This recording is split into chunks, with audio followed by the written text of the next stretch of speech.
आईपा team को बहुत बहुत धन्यवाद। आपने हमें समय दिया। आपकी पूरी टीम को बहुत बहुत बधाई। आईपा आईपा का मतलब all India progressive politics association. जनता के उन मुद्दों को दिखाया जाता है जो जाति धर्म से उठकर देश और प्रदेश का विकास हो। जनता के सरोकार के लिए एक मंच उपलब्ध कराया जाता है जिससे जनता अपनी बातें सरकार तक पहुंचाए। आज हमारे साथ धर्मेंद्र सिंह जी हैं, हरैया विधानसभा के पूर्व प्रत्याशी हैं और हिंदू युवा वाहिनी के कार्यकारिणी के सदस्य हैं। आइए हम उनसे बात करते हैं। आपका आईपा में स्वागत है सर। आईपा टीम को बहुत बहुत धन्यवाद। आपने हमें समय दिया। आपकी पूरी टीम को बहुत बहुत बधाई। सरकार की योजनाएं क्या जनता के बीच में पहुंची हैं?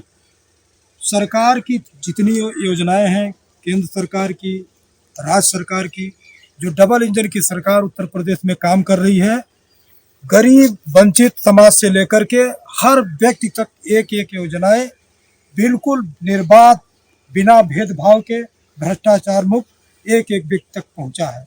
आप गरीब कल्याण की जितनी योजनाएं हैं, वृद्धा पेंशन हो, विधवा पेंशन हो, दिव्यांग पेंशन हो और श्रम कार्ड जिनको भी उपलब्ध है, जिनको रोजगार उपलब्ध नहीं, 1000 रुपया उनको भी बेरोजगारों को मिला।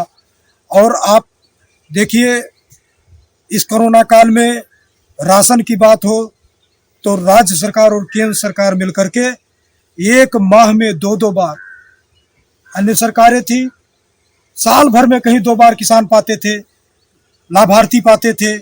आज ऐसा है कि कहीं भी भ्रष्टाचार देखने को नहीं मिल रहा है और हर व्यक्ति तक राशन मुफ्त मिल रहा है।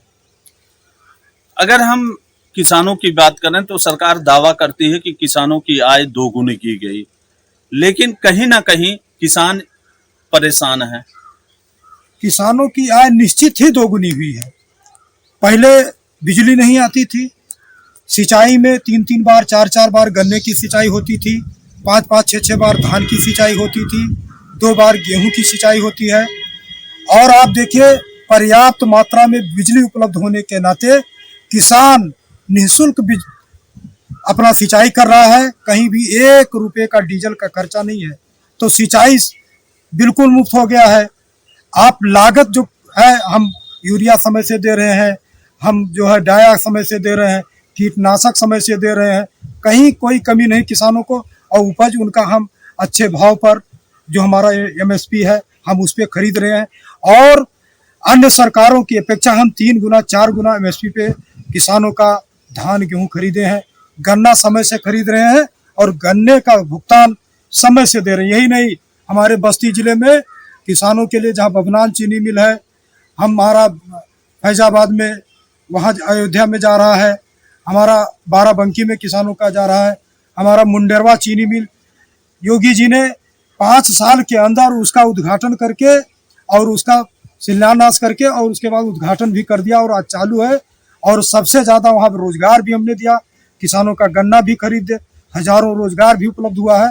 तो ये नहीं कहा जा सकता कि उत्तर प्रदेश की सरकार, योगी जी की सरकार ने किसानों का जो वादा किया था, केंद्र की सरकार ने जो वादा किया था, हमने उसको पूरा किया। और निश्चित है कि जब हम सिंचाई में पूरा जीरो एकदम से हो गया है खर्चा, तो उसका लाभ किसानों को मिल रहा है, तो आय उनकी निश्चित है बड़ी। सरकार का दावा है कि सड़कों को गड्ढा मुक्त किया गया और सड़कें बनवाई गई, लेकिन आरोप कहीं ना कहीं लगता है कि सड़कें गड्ढा मुक्त नहीं हुई, ना ही सड़कों का विकास हुआ।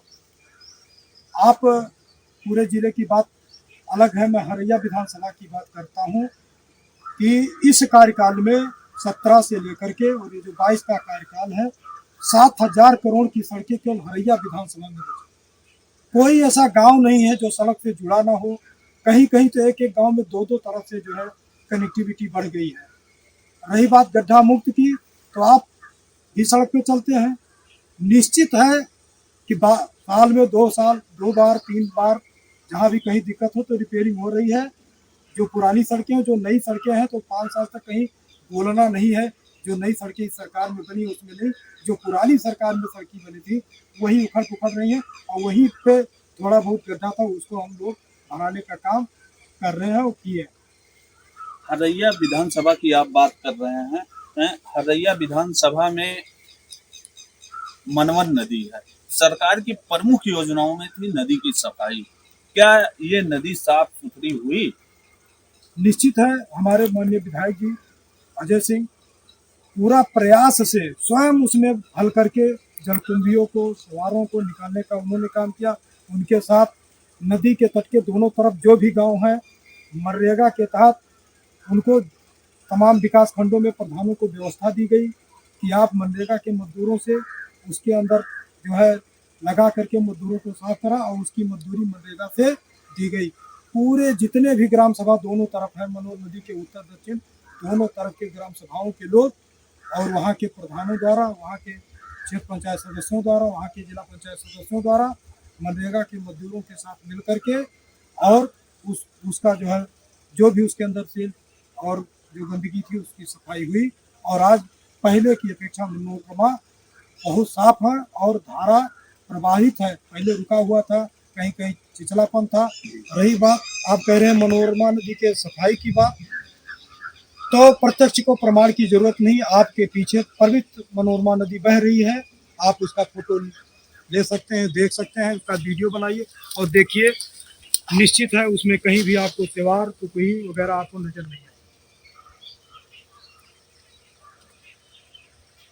अगर हम मखौड़ा धाम की बात करें तो कहीं ना कहीं इसी मखौड़ा धाम से 2014 में राजनीति हुई और राजनीति के तहत केंद्र में बीजेपी की सरकार बनी।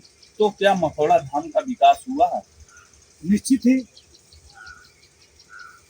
84 कोसी परिक्रमा जहाँ से शुरू होता है, जिस मत क्षेत्र में राजा दशरथ ने पुत्र यज्ञ किया, अयोध्या से 10-12 किलोमीटर उत्तर की दिशा में पौराणिक हमारा स्थल है। अन्य सरकारों ने, सपा की सरकार थी, 84 कोसी परिक्रमा पे साधु संत या जो भी धर्म को मानने वाले सनातनी परिक्रमा करते थे उनको जेल में डालने का काम पुरानी सरकारों ने किया। लेकिन जब से माननीय योगी जी की सरकार आई, निश्चित है अगर आज आप जाकर के वहाँ देखेंगे तो पार्क बन गया है, मंडप बन गया है, यज्ञशाला बन गया है और हमारे यशस्वी विधायक अजय सिंह के नेतृत्व में उस मंदिर का पुनर्निर्माण शुरू हो गया है। जहाँ कोई अन्य सरकारें डरती थी कि कहीं अन्य धर्म के लोग नाराज ना हो जाए, पुराना जीर्ण सिंह मंदिर एक ईंटा कोई रखाने का काम नहीं किया। लेकिन हम लोगों ने धर्म जागरण के लिए, धर्म को अपनी रक्षा के लिए, उसकी संस्कृति को बढ़ावा देने के लिए हमने यहाँ पर भव्य मंदिर निर्माण आरंभ किया है। आप वहाँ पर देख सकते हैं, पार्क बन रहा है, सीढ़ियाँ बन गई हैं, घाट का निर्माण हो गया है, यज्ञशाला बन गया है, पार्क बन गया है, मंडप बन गया है एकदम से। और अभी तो माननीय विधायक जी के प्रयास से 3 दिन तक भव्य मनोहर मखौड़ा महोत्सव का वहाँ पर कार्यक्रम हुआ। वहाँ पर केंद्र के, राज्य के मंत्री और जो है हमारे तमाम जो है कार्यक्रम लगे और उससे तमाम लोगों को लाभ दिया और उसकी ख्याति भी बढ़ी। क्योंकि हम धर्म के साथ साथ, राष्ट्रवाद के साथ साथ हर गरीब, हर धर्म को लेकर चलने वाले लोग हैं।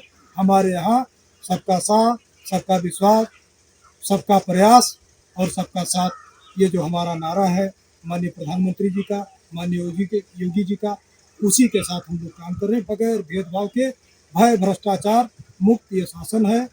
गरीब कल्याण के लिए हमारा पूरा जो प्रयास है माननीय योगी जी का, माननीय मोदी जी का, उसी को लेकर के हम लोग चल रहे हैं। और हिंदू युवा वाहिनी हो, चाहे भारतीय जनता पार्टी हो, सब कार्यकर्ता घर घर जा करके और सारी योजनाओं को लोगों तक पहुंच रहा है कि नहीं पहुंच रहा, कहाँ कमियां हैं, उसको हम लोग अधिकारियों तक जा करके और उसको बताते हैं कि हाँ कमी है, उसको ठीक कर लिया जाए। इसलिए बगैर भेदभाव के और बगैर भ्रष्टाचार के हर लाभार्थी तक केंद्र और राज्य सरकार की योजनाएं पहुंचे। अगर हम बात करें शिक्षा की, यहाँ हरैया विधानसभा में क्या शिक्षा का विकास हुआ? स्कूल बने, स्कूलों के ये मतलब मरम्मत हुआ, बच्चों को पढ़ाई के लिए क्या व्यवस्थाएं की गई हैं? जबकि यहाँ ना तो कोई इंजीनियरिंग कॉलेज है, ना कोई बड़ा कॉलेज है। देखिए, शिक्षा के क्षेत्र में बस्ती में हमारे कई, चाहे बस्ती में किसान पीजी कॉलेज हो, चाहे आपके हरैया में हो या बभनान में हो, हमारे पूर्व विधायक सुखपाल पांडे जी थे, उन्होंने भी बहुत काम किया।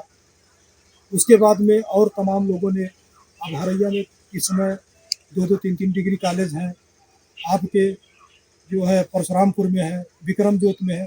शिक्षा के क्षेत्र में निश्चित है विकास हुआ है, तमाम लोगों ने काम किया है।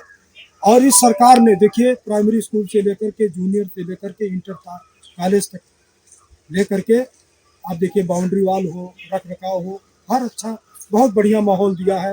रंगाई पुताई अच्छा, आप देखिए जाकर के पंखा, फैन, बिजली, टेबल हर प्राइमरी स्कूल में जूनियर में व्यवस्था दी गई है और अच्छी पढ़ाई का माहौल बनाया गया है।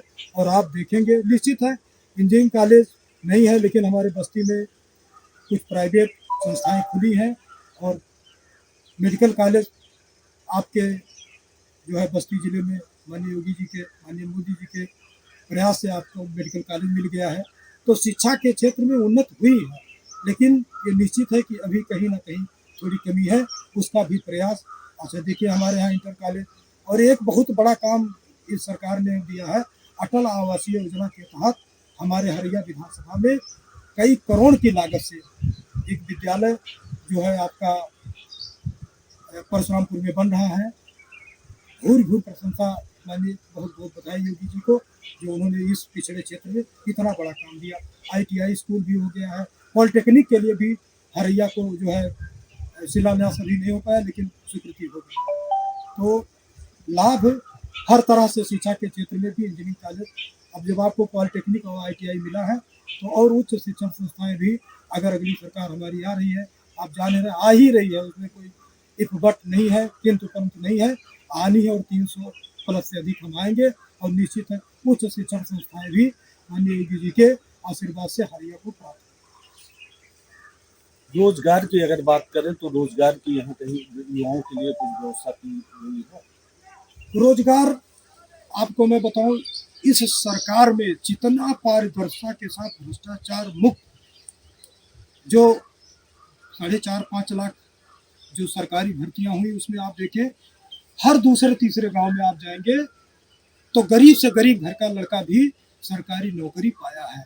हमारे गांव के बगल एक नारायणपुर गांव है, लोहार जाति के 2 लड़के पाए, कुर्मी बिरादरी के 2 लड़के पाए, अनुसूचित में हमारे गांव का ही एक लड़का बगैर पैसा दिए। तो निश्चित है कि हर दूसरे तीसरे गांव में सरकारी नौकरी मिली और तमाम लोगों को स्वरोजगार के लिए व्यवस्था दी गई है। कौशल विकास के माध्यम से हमारे हरैया में कौशल विकास सेंटर है, हर 6 माह में, 7 माह में, 1 साल में कोर्स करके लोग निकल रहे हैं और उनको स्वतः रोजगार के लिए प्रोत्साहित किया जा रहा है और निश्चित है तमाम लोगों ने रोजगार प्राप्त किया। ये हमारे साथ हरैया विधानसभा के पूर्व प्रत्याशी थे धर्मेंद्र सिंह जी। उन्होंने कहा कि बीजेपी सरकार अपने विकास के दम पे 2022 में फिर पूर्ण बहुमत की सरकार बनाने जा रही है और युवाओं को रोजगार इस सरकार में मिला, शिक्षा व्यवस्था सुधरी। इन सब मुद्दों को लेकर हम जनता के बीच में जा रहे हैं। आगे आप लोग आईपा को देखते रहिए। नमस्कार।